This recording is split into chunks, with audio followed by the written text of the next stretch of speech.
The Real Housewives have really gotten a formula down for the season. We usually have an episode or two catching up with our veterans, we'll be introduced to the newbies, then the ladies will dash off for a quick weekend getaway type of mini vacation to get the ball rolling. We then get the bulk of the episodes where we see the women at various parties and store openings and lunches until we finally get the main event, the big cast trip. The cast trips force all the women together. They're often drinking copious amounts of alcohol, which naturally revs up the drama, which is why we often get our biggest drama and most iconic moments on these trips. Placing women who have had tension together often allows them the time to resolve issues while also providing the opportunity for new drama to flare up. So in this video, I want to place a spotlight on 10 of my favorite cast trips in all of Housewives history. I want to leave this open and perhaps do a follow-up highlighting other trips, so comment below if any of your favorites are left off. I'm also going to leave off Scary Island from New York and Anguilla from Atlanta, which are two of my favorite trips of all time, but I already went in depth on them in my vow renewal video. And I wanted to look at new things in this video, so if you wanted to revisit those trips, be sure to watch that vow renewal video. I also tried to diversify a bit and look at a lot of different franchises because otherwise this would just have New York in the majority of the spots. Also, don't take the placements too seriously, I just needed some form of order for the video. Alright, enough! Let's get to the list. In 10th place, we have the ladies of Dallas, who in Season 2 took a trip down to Mexico. To set things up, Leanne had just had her epic rant about Mark and Carrie Duber in front of Brandi, who had let both Stephanie and Carrie know about it, leaving in only the part where she threatened to kill Carrie, so things are already tense. Brandi and Stephanie kicked the trip off in a way only they could by slipping a massive dildo in Deandra's bag for her to find in front of everyone. Deandra reacts well, laughing it off, but Cameron is offended beyond belief, especially when Brandi proceeds to chase her with it around on the beach. This kicks off a shouting match between the two over how to behave in social class within Dallas society. The women are wasted after a tequila tasting, and Carrie Duber spread some retaliatory rumors of her own. I heard he is the world's smallest penis. Isn't that sad? We get a brief moment of sisterhood when Leanne reveals that she's just gotten engaged, having a special private moment with Deandra before telling all of the other ladies. This moment doesn't last, as Carrie confronts Leanne about threatening to kill her. Leanne fires back that Carrie had put down her doctor and brings up that she's done it to Brandi as well. He did say he's literally killed people on the operating table. Carrie is pissed that Brandi didn't have her back when Leanne made threats on her life, so now the two of them are also going at it. This is honestly my favorite type of drama because there are stakes. I mean, Carrie's life was threatened, but it's just so absurd that it becomes funny to me. So this is Deandra's first season, and she's still trying to play peacekeeper, so she arranges a team-building activity pairing the women up with their enemy du jour. This is mostly a bust, but it does get the women on slightly better terms. We also get a comedy bit when Brandi and Stephanie impersonate Deandra and Leanne in order to get into their room to steal back sexual chocolate. Brandi gets very into character. These good vibes amongst the ladies crumble when they take a final boat ride. Brandi finally reveals that Leanne disclosed Mark had liaisons with men at the roundup, which sets Carrie off naturally. Cameron and Brandi go at it again over how one should behave. It really struck me on this trip just how confrontational Brandi is. The boat ride gets choppy, Stephanie throws up, and things are in chaos when the ladies finally take to dry land. But we end on a silly note when Cameron decides she's had enough of Brandi's totally low-class behavior. Well, she can suck it. This trip is really just a lot of fun, and I wanted to include a Dallas option on the list. Season 4's trip to Thailand was obviously much more consequential and had the higher stakes drama, but it's so marred in racism that it's just not fun to watch, even if it creates important conversations. I wanted to keep this video a bit lighter, so if you wanted more discussion on that, watch my video on why Dallas flopped. We had Stephanie and Brandi at their best, being silly and showing their true friendship. Carrie's out for blood, not letting Leanne get away with her antics, and being very direct about her feelings. It's an interesting incarnation of Deandra that we're getting here as well. She's Leanne's defender while also balancing her longtime friendship with Carrie. She's still pretty green to the whole thing, not settling too much into the drama, playing more of a peacekeeper role. Cameron is still goofy, getting mad about silly things, both taking herself very seriously and not seriously at all. Leanne is also almost calm on this trip, bathing in the glow of her recent engagement. Of course, she's also instigating conflict and riling Brandi up against Carrie, but she doesn't smash any glass or threaten to kill anyone specifically on this trip, so we've got to acknowledge the growth that inevitably crumbles in the next episode. This trip is truly the Dallas girls at their best. In 9th place, we're going to head to Potomac, where in Season 3, the ladies took a cast trip to the south of France. The host of this trip was Monique, and she planned perhaps the greatest way to invite the other ladies when she sent a mime to request their presence on the trip. This led to one of, if not the greatest scene in Housewives history, when he comes upon Karen and Giselle midway through fighting at a restaurant. Karen is convinced that he's just some rando trying to get screen time, but by the nature of him being a mime, he's not able to tell her that he's actually meant to be there. It's just hysterical and one of my favorite moments ever. We get some pre-trip hemming and hawing from Giselle and Robin about whether or not they'll go, but this is dumb because of course they're going. They essentially have to unless they're sick or pregnant. Monique rubs the other women the wrong way when she and Charisse take a first-class seat. The women feel like she's separating herself from them, but she tells them that her and Chris had a fight and it's suddenly resolved. Karen is also being hounded right from the jump. Giselle gets on to her about where she's at with her perfume, La Dame, and Ashley brings up rumors that she doesn't live in Great Falls, but an apartment. That's what Matt said. Candace then opens up to the other ladies about her fight with Chris, and it's clear that they don't take her seriously at all. Things escalate in the lobby the next day when Karen and Giselle start screaming at each other about Ray's alleged crush on Giselle's business partner, Erica. This produces the most hilarious true crime-esque footage, freeze-framing on Ray Huger stalking Erica, then looking jolly. Giselle also makes time to comment on Karen's sensible footwear choices. Karen, you ready to walk around? Robin oversleeps. I'm starting to realize we get a lot of footage of Robin sleeping, actually, and Giselle tells everyone to go on without them, but then tells Robin they wouldn't wait on her, so the two putz around and eat crepes. The other women go to an essential oil distillery as Monique is on her essential oil journey as she launches her iconic business, Not for Lazy Moms. It's kind of cool to see the process of the oils being made. They also visit a quaint little perfume shop to help Karen visualize La Dame as she navigates the discovery phase. Candace is feeling like she's not being taken seriously by the other women, and we get a fun scene where Karen and Charisse give her some advice while all three are impeccably dressed in their French attire. Candace especially was super well dressed this whole trip, leaning super into the French vibes. We even get a classic version of Happy Birthday from her, en français. We heard both her and Ashley throwing around their French language skills throughout this trip. Ashley also lays into Karen's marriage, but she, of course, fights back. I leave my institution alone. It's well established. All in all, I think this is Potomac at their most fun. They're fighting and bickering, but it's nothing too terribly toxic and produces some of Potomac's best moments, especially from Karen. Candace is at her best here. She doesn't go too hard on anyone, but she's still kind of finding her place in the group. She's still in her princessy type era, and maybe she just doesn't have enough ammo on the other women yet to know how to really find their tender spots. Ashley is being her pot stirrer self, mainly targeting Karen, who is strong enough to stand up for herself and be hilarious doing so. Plus, the location is amazing. They're mainly in Cannes, but visit many little towns in southern France. It's not the typical beach or major city we typically see, and I love getting to see this part of the world with my favorite ladies. Alright, so let's take things to Jersey and focus on the Season 9 cast trip the ladies took to Cabo. Some important things to set up: Margaret and Danielle have had a massive falling out and are at each other's throats. Margaret is also feuding with rookie Jennifer. Both have made some pretty below-the-belt comments to each other. Also, Teresa has just competed in her fitness competition and is super ready to drink alcohol and eat carbs. She's also the host of the trip, so she's tasked with assigning the runes. Interestingly, she places Jackie, Margaret, and Melissa together, further solidifying their alliance that is held strong to this day. Things really get rolling when Margaret heads the task of getting a piece of jewelry for Teresa for her competition. Though Jennifer was aware of the gift plan, she didn't realize that they were buying real jewelry and gets offended that they didn't go to her brother, the jeweler. She proceeds to call the piece ugly in front of everyone, which upsets Margaret, who insults Jen's lip liner. Looks like a monkey's asshole. Yes, a monkey's asshole. That you suck. Jen storms out with Danielle trailing after her, ready to scoop up a new soldier in her budding war against Marge. With dinner ruined, the ladies set off the next day on separate but definitely not equal excursions, with Jackie, Margaret, and Dolores lounging poolside and opening up about their past, specifically talking about eating disorders, where Dolores opens up about her past struggles. It's a sweet and revealing scene that brought me as an audience member closer with the housewives, but the obviously better excursion was tequila shots and guacamole with Teresa, Danielle, Jen, and Melissa. All starts off fine until the women hit the shops and Danielle starts venting about Margaret and says that her behavior is why her kids don't talk to her, which greatly upsets Melissa, and the two fight in the shop. Obviously, we're set up for chaos when the ladies join back up for dinner amidst a gorgeous sunset. When Jennifer orders tequila, Melissa makes a comment that she becomes unhinged when she drinks and had ruined the previous night.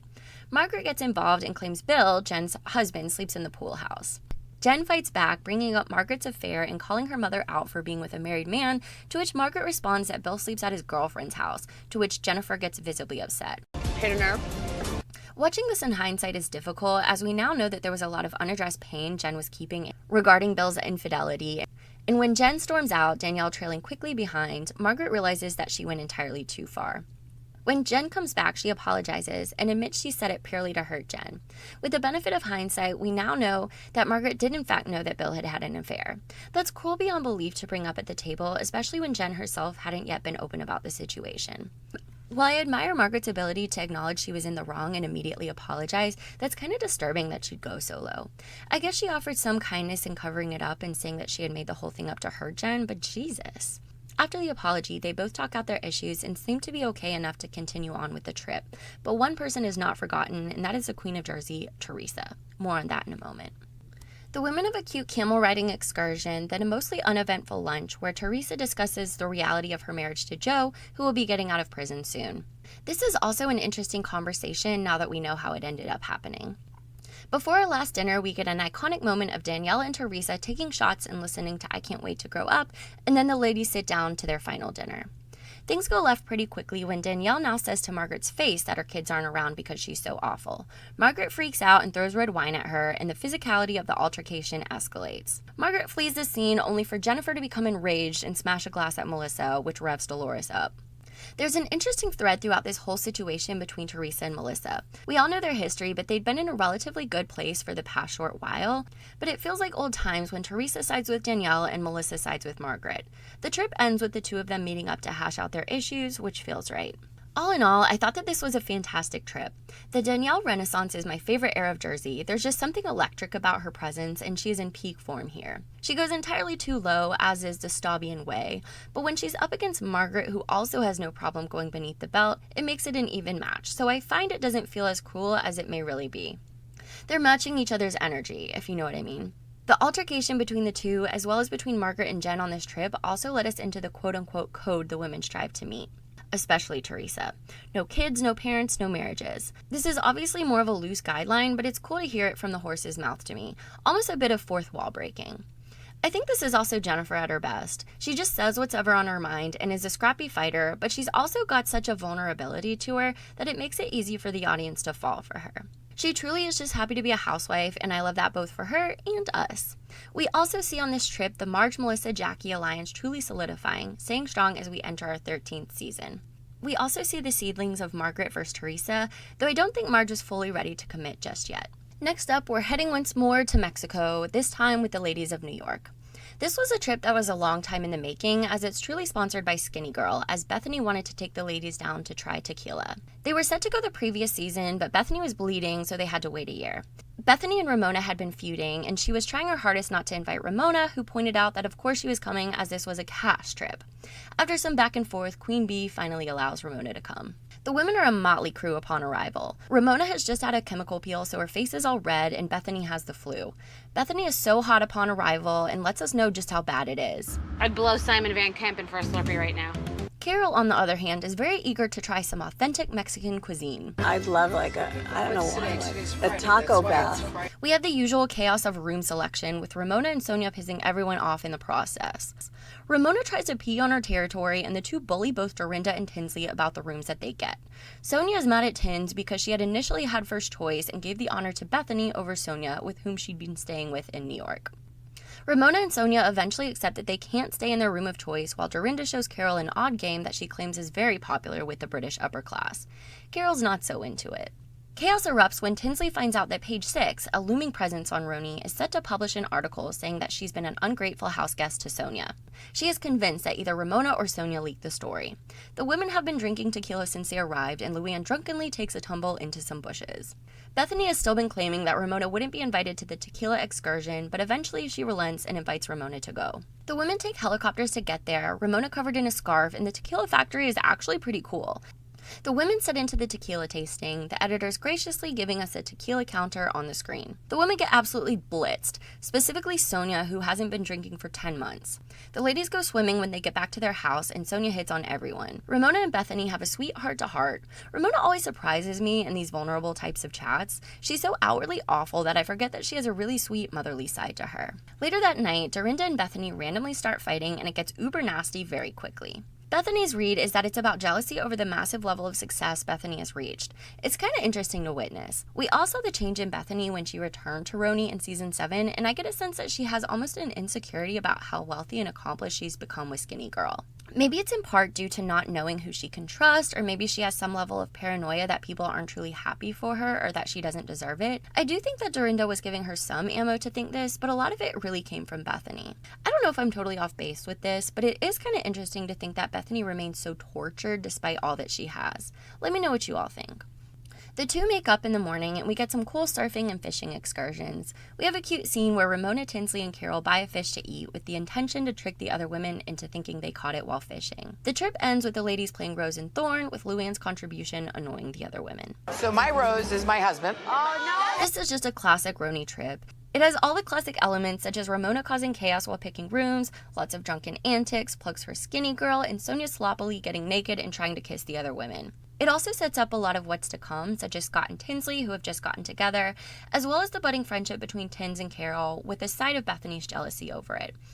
We have some cool excursions, but we mostly just have the ladies being their chaotic, fast-talking selves. What more could we want? In sixth place, we're heading to Hong Kong with the Season 7 Beverly Hills Girls. Now, this was a trip with a purpose, as Lisa Vanderpump had been passionately speaking out about the Yulin Dog Fest and had been making a documentary about it. Glam squads officially had become a thing on this trip, with Erica Jane introducing them the prior season and Dorit legitimizing them this season. The narrative that Erica is cold is in full force, especially towards Dorit, with whom she'd had the initial Pantygate conflict.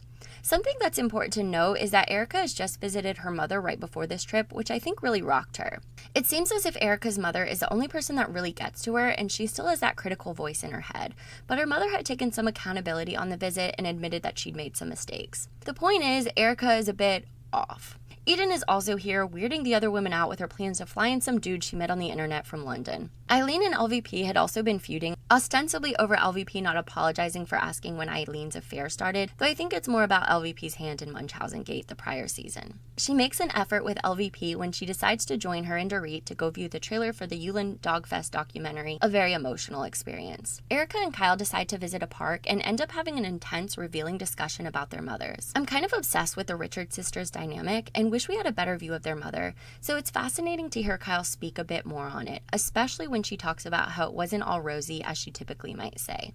This also further puts Erica in a triggered state. Believe that this will be important later. Eden and Rinna go climb the tallest peak in Hong Kong, later having tea, with Rinna asking Eden who had been spreading rumors that Rinna had a drug problem. Eden suddenly remembers that it is Dorit. Rinna is upset because she'd confronted Dorit about this earlier and she denied it. Believe that this too will be important later. Things heat up when the ladies have dinner on a junk boat. Dorit wants to set the record straight that she has not been saying that Rinna is a drug addict. This doesn't go well, especially when Erica decides to jump in and make it about her in the Pantygate situation and the fight escalates. Erica seems to be channeling her mom almost, saying that Dorit is desperate for her attention. You know what, you pick and you pick and you pick and you're dying for my attention and now you have it. It doesn't even seem like her. It kind of creeps me out, honestly. Dorit is retrospectively a superstar, reading Erica for filth in the crystallis clear way. Just listen to this. What on earth would I need from you, Erica? You're not that interesting. You're not fun. You're not nice at all. You're cold as ice and stoic. Why the hell would I be vying for your attention? Of course, Dorit does not have the social capital to pull this off, with really only LVP sticking up for her. The audience was also pretty down on Dorit and up on Erica at this point, but now that Erica's gone off the rails and Dorit's become an angel on Earth, this is pretty spectacular to revisit. The ladies leave the boat, Erica releasing a single tear and being mobbed by the other women wanting to comfort her, while Dorit vents to LVP and Kyle. We're really seeing their short-lived triad starting to take shape here. We get somewhat of a moment of peace when the women visit a massive Buddha statue together, but any sense of sisterhood that's formed is quickly vanquished when the ladies sit down to dinner that night. Erica brings up the fact that Dorit hasn't apologized to her, and it's clear she's starting to wear down some of the other women, specifically Eileen, who tries to bring Erica to a place of rationality, explaining that Dorit has apologized and it's really not that big of a sin she's committed. But she didn't kill your child. When she tries to put this into perspective, Erica loses whatever grip she's had on reality, claiming that Eileen is mocking her police officer's son. Don't ever talk about my kid again. But she didn't talk about your kid. Shut the up. This is obviously insane. Eileen has been one of Erica's biggest allies and supporters, so it's clear that there's something else lurking beneath the surface. I mentioned the mom thing, but I also wonder if it could have been anything Tom related. Since their divorce, etc., she's talked about how after Yolanda and David separated, she looked through Tom's phone and found evidence of an affair. It tracks that she would have found out about this in the months before this trip if we're to believe her story. It's also possible she could have been on edge due to all the shady stuff Tom was up to, but to believe this, we'd have to believe that Erica had knowledge of the situation. Either way, she's definitely showing a different side of herself over the fun, carefree, fabulous dance star we'd seen previously. The night doesn't end there, as Rinna tells us that it's her last night and she wants to get everything on the table. Remember that she's upset that Dorit has allegedly been spreading rumors that Rinna has a drug problem. So when there's a bit of a lull, Rinna asks if she can change the subject, which delights Dorit until Rinna turns to her and starts asking about an early season dinner party at Dorit's. She is dancing around what she really wants to know until the ladies encourage her to be direct, to own it, if you will. So she asked Dorit a simple question. Were people doing coke in your bathroom? Chaos clearly ensues, and the women are a bit disgusted with Rinna, who doesn't really care because she's leaving early the next day for QVC. The other women spend their last day shopping, where Eden once again weirds the other women out, this time with Erica when she buys a friendship bracelet. Then they visit with the dogs that have been saved before the Yulin Dog Festival, giving an emotional end to a volatile trip. I think this trip was just fantastic. Rinna is at her most chaotic, truly not caring about the grenade she's setting off. We also get a much more revealing peek into Erica, who had been pretty stoic before. I can't help but love the intensity Eden brings, and by this point in the season, the women have mostly written her off as a weirdo. It's also a fantastic location that I know I haven't gotten to see too much of. We don't see all that much of Hong Kong, but the parts we do see intrigue me to someday visit for myself. This is Beverly Hills right before we get into the Fox Force 5 era, and it's kind of fun seeing them go after each other, since now they would never make anything more but a superficial jab towards one another. This was also a trip for good somewhat, as it shined a light upon the Yulin Dog Fest. I mean, it wasn't anything groundbreaking. LVP had spoken about it at length before, but there was still an element of some greater sense of good on this drama-filled trip. So I realized this video had gotten entirely too long, so I'm going to split this up into 2 parts. So look out for part 2. It'll come out soon. Once it's ready, I'll link it below. But for now, I'll see you in the next one. Bye!